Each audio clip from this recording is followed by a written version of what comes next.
eGov.kz порталында транспланттау мақсатында ағзалардың ағза бөлігінің және немесе тіндердің тін бөлігінің қайтыс болғаннан кейінгі донорлығынан тірі кезінде бас тартуды тіркеу үшін eGov.kz порталында авторизациядан өтіңіз.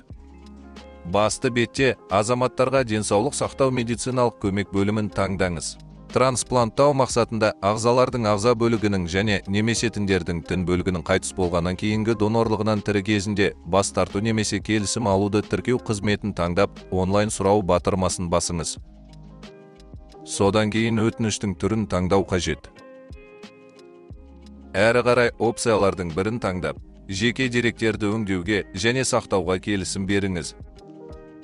Қызметке қол қойып, сұраныс жіберу батырмасын басыңыз. Қызмет көрсету нәтижесі бір жұмыс күні ішінде eGov.kz порталының жеке кабинетінде пайда болады.